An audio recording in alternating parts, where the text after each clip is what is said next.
ఓం శ్రీ మహాగణాధిపతయే నమః. ఓం శ్రీ మహాసరస్వత్యై నమః.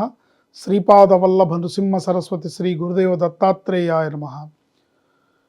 త్వమస్మిన్ కార్యనిర్యోగే ప్రమాణం హరిసత్తమ హనుమన్యత్నమాస్తాయ దుఃఖక్షేకరో భవ. బుద్ధిర్బలం యశోధైర్యం నిర్భయత్వమరోగత అజాడ్యం వాక్పటుత్వం చ హనుమత్స్మరణాత్ భవేత్. ఓం నమో హనుమతే నమః. ఓం నమో వెంకటేశాయ నమః. 99 టీవీ ప్రేక్షకులకు శుభోదయం, స్వాగతం. నేటి పంచాంగం అనగా నవంబర్ 30 తేదీ 2024 సంవత్సరం శనివారం. స్వస్తి శ్రీ చాంద్రమాన క్రోధినామ సంవత్సర దక్షిణాయనం శరదృతువు, కార్తీక మాసం కృష్ణపక్షం, చతుర్దశి పగలు 10 గంటల 27 నిమిషాల వరకు, తదుపరి అమావాస్య. నక్షత్రం విశాఖ నక్షత్రం పగలు 12 గంటల 31 నిమిషాల వరకు, తదుపరి అనురాధ. యోగం అతిగండ యోగం సాయంత్రం 4 గంటల 40 నిమిషాల వరకు. కరణం శకునికరణం పగలు 10 గంటల 27 నిమిషాల వరకు. చతుష్పాత్ కరణం రాత్రి 11 గంటల 7 నిమిషాల వరకు. అమృత ఘడియలు రాత్రి 3 గంటల 9 నిమిషాల లగాయతు 4 గంటల 52 నిమిషాల వరకు. దుర్ముహూర్తం ఉదయం 6 గంటల 33 నిమిషాల లగాయతు 8 గంటల 1 నిమిషం వరకు. వర్జం సాయంత్రం 4 గంటల 49 నిమిషాల లగాయతు 6 గంటల 33 నిమిషాల వరకు. రాహుకాలం ఉదయం 9 గంటల నుంచి 10:30 వరకు. ముఖ్యమైన కార్యక్రమాలు, మీటింగ్స్, అగ్రిమెంట్స్ మీద సంతకాలు, చెక్కుల మీద సంతకాలు, ముఖ్యమైన నిర్ణయాలు తీసుకోవడం ఇత్యాది కార్యక్రమాలన్నీ కూడా ఈ దుర్ముహూర్తము, వర్జము, రాహుకాలము ఈ సమయాల్లో మనం వదిలిపెట్టి మిగతా సమయాల్లో మంచి సమయం చూసుకొని చేసుకోవడం ఉత్తమమైన ఫలితాలను ఇస్తుంది. ఏ టైంలో పడితే ఆ టైంలో మనం ముఖ్యమైన నిర్ణయాలు తీసుకుంటే, ఆ దుర్ముహూర్తం అంటేనే ఆ పేరులోనే ఉంది దుర్ముహూర్తం అని.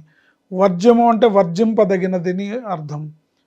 సో ఇట్లాగే రాహుకాలం అంటే రాహుకాలంలో కొన్ని పనులకి అనుకూలిస్తుంది, కొన్ని పనులకి అనుకూలించదు.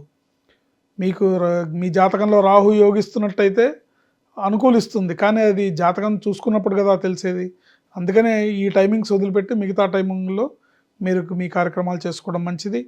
ఈరోజు చతుర్దశి అమావాస్యతో కూడుకుని వచ్చిన శనివారం కాబట్టి నవగ్రహాలకు చేసే ప్రదక్షిణ, ముఖ్యంగా శనీశ్వర స్వామికి చేసే తైలాభిషేకం విశేషమైన ఫలితాలను ఇస్తుంది. అలాగే రుద్రాభిషేకం, ఏకవార రుద్రాభిషేకం, ఏకాదశ వార రుద్రాభిషేకం కూడా, మహాన్యాసపూర్వక ఏకాదశ వార రుద్రాభిషేకం కూడా చాలా విశేషమైన ఫలితాలను ఇస్తుంది. నేడు పఠించాల్సిన మంత్రం ఓం నమో వెంకటేశాయ. ఓం నమో వెంకటేశాయ. ఓం నమో వెంకటేశాయ.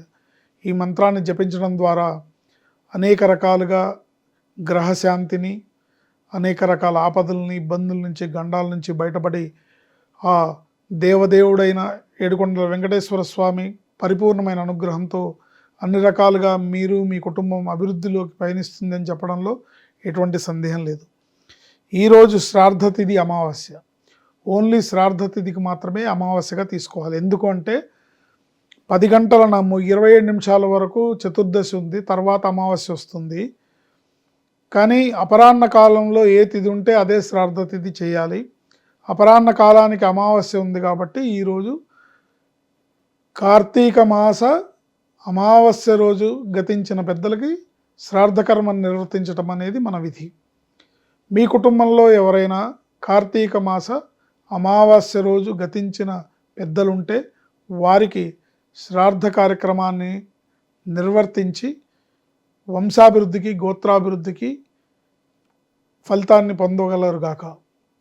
తప్పకుండా పితృదేవత అనుగ్రహం ఉంటేనే మనకి వంశాభివృద్ధి, గోత్రాభివృద్ధి జరుగుతుంది. శ్రీమాత్రే నమః. శుభం, జయం, లాభం.